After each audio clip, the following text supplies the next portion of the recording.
Only yesterday, I recall reading a story about President William Ruto instructing his cabinet that either they get on board and deliver on campaign promises or make a way. Well, on tonight's special 7-minute report from our political hub, we have an analysis by none other than Melita Oletenges, and shortly you'll be hearing, but I'm curious hearing him on that. But I'm curious what your thoughts are on the subject. At NTV Kenya is the X handle at O Barrows is mine.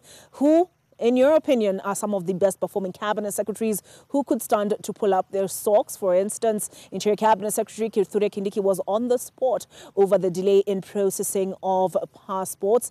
Remember, you can always interact with our content on ntvkenya.co.ke, and not forgetting epaper.nation.africa. Your Daily Nation, your Business Daily, Taifa Leo are only a device away at the tap of your fingers. Here's that report by Melita Oletenges. And as the pressure intensifies on President William Ruto to fulfill his campaign pledges, he recently took a firm stance during a joint executive and parliamentary group retreat in Naivasha, and that is in Nakuru County, reading the Riot Act. Details have now surfaced indicating that the president confronted cabinet secretaries and legislators, including some of his close allies, for their laxity in advancing his agenda. Political pundits have interpreted these actions in the president's reprimand as a final warning to some cabinet secretaries before a purge. Our senior political affairs reporter, Melita Oletenges, as I mentioned, brings forth these developments.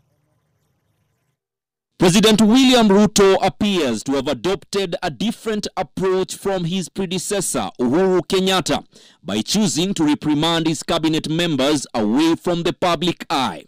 During the recent cabinet retreat in Naivasha, Nakuru County, held behind closed doors, the president is reported to have dressed down certain cabinet secretaries whose ministries have faced scrutiny for underperformance and laxity. Members of parliament, according to insiders, were also reminded of their responsibilities, particularly regarding job opportunities abroad.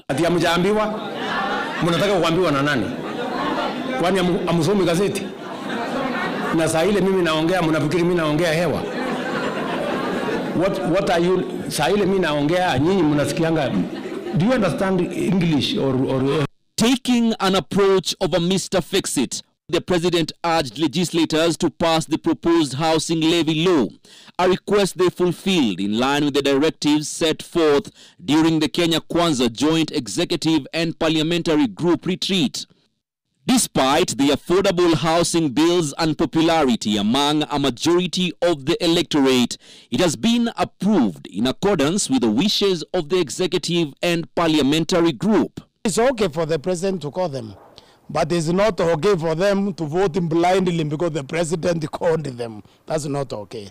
I mean, they should get the example of Gathoni Wamushomba. She is very popular in Kiambu now because she really follows her conscience. Insiders who confided in NTV revealed that CS's principal secretaries, MPs and parastatal heads were in attendance were panicking, with some sleeping earlier to avoid being late for meeting or staying late to ensure their documents were in order and up to date. Interior Cabinet Secretary Kithure Kindiki is on the president's radar due to the ongoing delays in issuing of passports, which have resulted in numerous Kenyans queuing at Nyayo House consistently. This concern arises as the government progresses in finalizing deals for Kenyans to work abroad. Sources within the presidency indicate Professor Kindiki has been instructed to address the passport backlog menace within 3 months. Furthermore, Professor Kindiki faces scrutiny for insecurity issues in the troubled north, where several deaths have been reported despite security operations in place.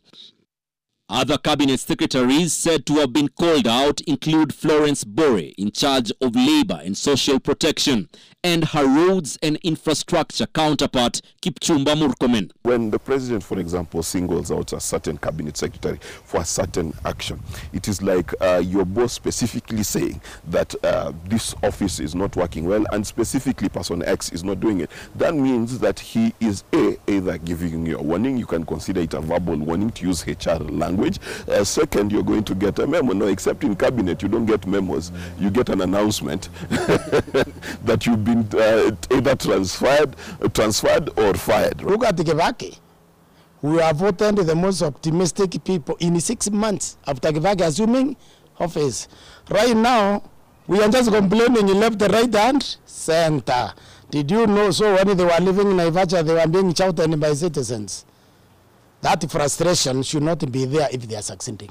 The president admonishing certain members of his cabinet and MPs is a scenario that echoes a familiar script during the tenure of the fourth president Uhuru Kenyatta. There was a similar occurrence when he criticized former agriculture CS Mwangi Kiunjuri for irregular maize payments back in 2018. Nilisema waziri wa kilimo bwana Kiunjuri, tujue ya kwamba sasa mchezo umeisha.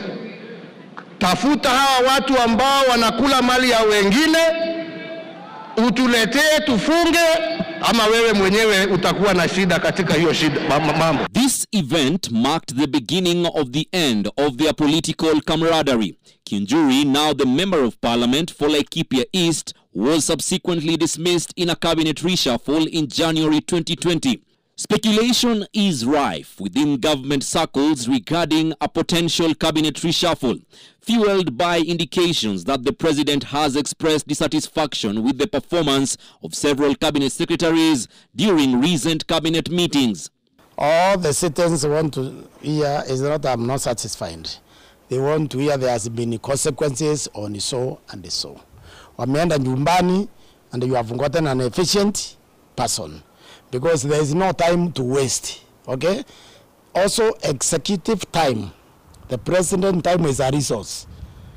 It's not supposed to be wasted by lamenting about an underperforming employee of his cabinet. No.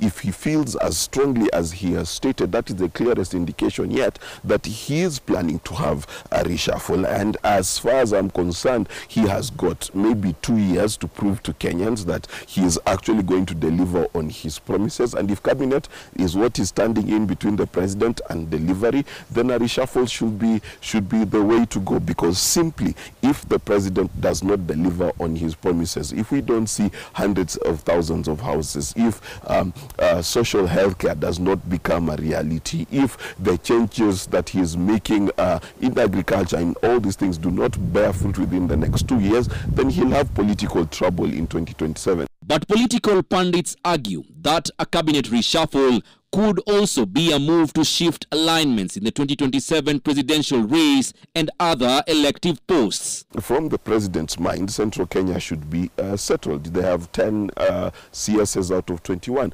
But the truth is that the political nature of this cabinet means that many of them have a political ambition. And therefore, whatever is happening, they are doing whatever they're doing with the idea that possibly outside of cabinet, they can run for office. President William Ruto's warning to cabinet secretaries not to yield to individuals soliciting favors in his name serves as confirmation that such occurrences have been taking place within the government.